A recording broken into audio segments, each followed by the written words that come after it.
Olá pessoal, hoje é o segundo episódio do Plantão TI. Hoje vamos falar de Elon Musk finalmente compra Twitter por 44 bilhões de dólares. Putin afirma que o mundo enfrentará a década mais perigosa desde a Segunda Guerra Mundial. Vulcão pode cancelar a final da Libertadores entre Flamengo e Atlético.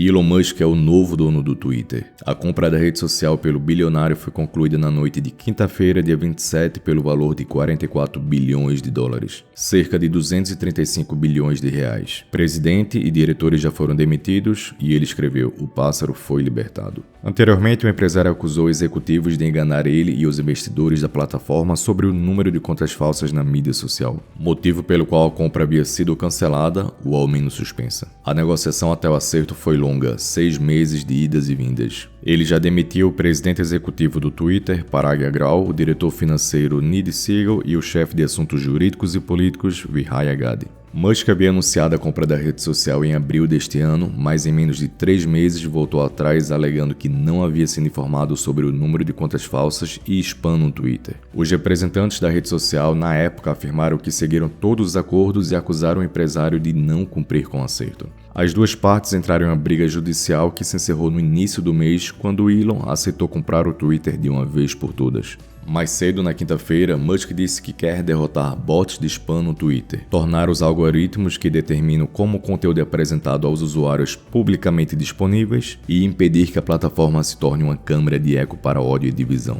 A razão pela qual adquirir o Twitter é porque é importante para o futuro da civilização ter uma praça digital comum, disse Musk em uma postagem em sua conta pessoal. Atualmente há um grande perigo de que as mídias sociais se fragmentem em câmaras de extrema-direita e extrema-esquerda que geram mais ódio e dividem nossa sociedade. No entanto, Musk não deu detalhes sobre como ele vai fazer tudo isso e quem vai administrar a empresa. O sul-africano também disse que planeja cortar empregos e que não comprou o Twitter para ganhar mais dinheiro, mas para tentar ajudar a humanidade, a quem eu amo. Na quarta-feira, dia 24, o bilionário publicou um vídeo em que entra com a pia na sede do Twitter em São Francisco, nos Estados Unidos. No Twitter, ele usa a expressão "Let that sink in", sink significa pia em inglês. A expressão não tem uma tradução direta para o português e significa algo como deixar a ficha cair. Embora não tenha explicado por que entrou com o objeto na sede da empresa, o empresário afirmou que estava conhecendo muita gente legal no Twitter hoje. Musk também tentou acalmar os temores entre os funcionários de que grandes demissões estão chegando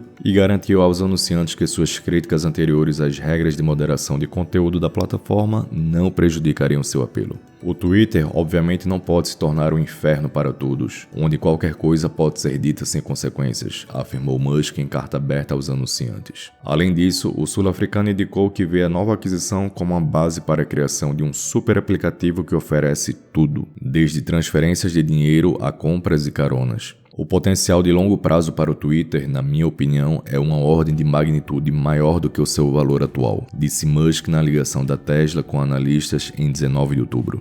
Mas a rede social está lutando para envolver seus usuários mais ativos, que são vitais para os negócios. Esses twitters pesados representam menos de 10% dos usuários gerais mensais, mas geram 90% de todos os tweets e metade da receita global. As ações de Twitter encerraram as negociações na quinta-feira em Nova York com alta de 0,3% a 53,86 dólares, um pequeno desconto em relação ao preço de 54,20 dólares por ação. As ações serão retiradas da Bolsa de Valores de Nova York nesta sexta-feira, hoje, dia 28. O presidente da Rússia, Vladimir Putin, admitiu nesta quinta-feira, dia 27, ontem, que o mundo atravessa a década mais perigosa e imprevisível desde a Segunda Guerra Mundial, que aconteceu de 1939 até 1945. O líder russo destacou que seu país não é inimigo do Ocidente e que o diálogo deve ser em pé de igualdade. Em um discurso feito na quinta-feira, ele procurou justificar a invasão da Ucrânia pela Rússia, uma medida que deixou o país que ele comanda isolado do resto do mundo. Putin também acusou os opositores e críticos da guerra de chantagem nuclear contra a Rússia para forçar aliados a se afastarem de Moscou.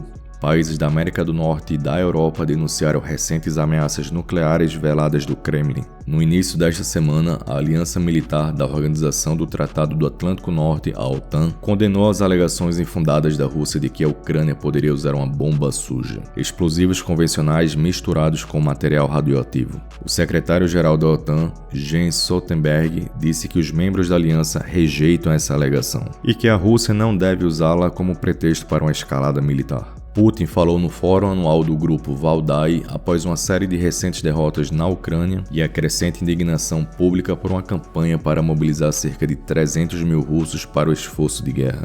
O mundo está em um ponto histórico de inflexão, disse o líder russo durante a participação na 19ª sessão plenária do Clube de Debate Valdai. Durante a fala, Putin não mediu palavras para criticar o Ocidente e o que chamou de mundo unipolar, que para ele chegou ao fim.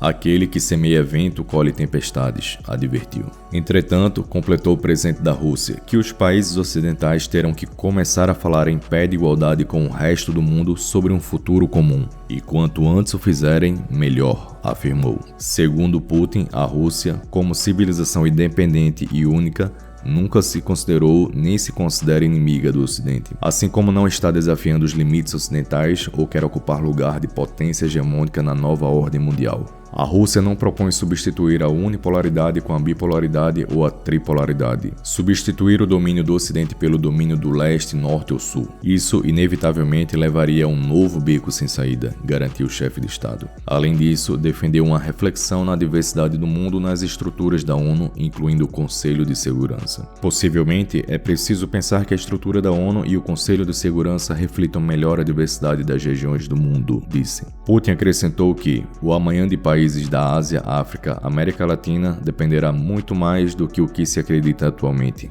O aumento de sua influência sem dúvida é positivo, afirmou. O presidente Putin disse que a futura ordem mundial está sendo formada diante dos nossos olhos. E talvez o comentário mais importante em todo o discurso tenha sido sobre as perdas que Putin admitiu ter sofrido na tal operação militar especial. Estou sempre pensando nas vidas perdidas, afirmou Putin. Mas isso foi tudo o que ele disse sobre o tema, antes de passar rapidamente para os enormes benefícios que a Rússia, na visão dele, obteve, incluindo o fortalecimento de sua soberania. Nenhum sinal de remorso ou arrependimento, nenhum sinal de qualquer mudança de rumo da parte de Putin.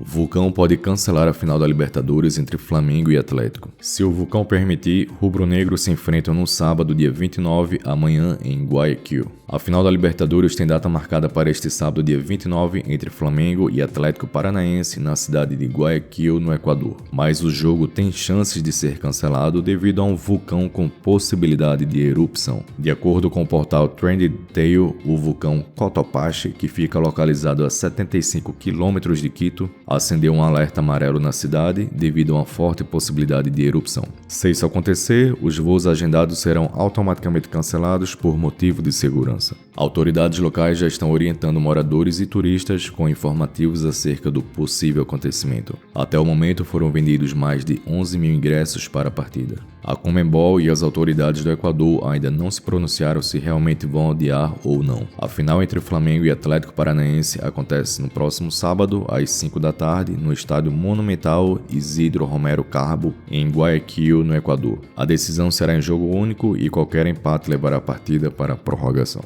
Por hoje finalizamos esse tema e até a próxima.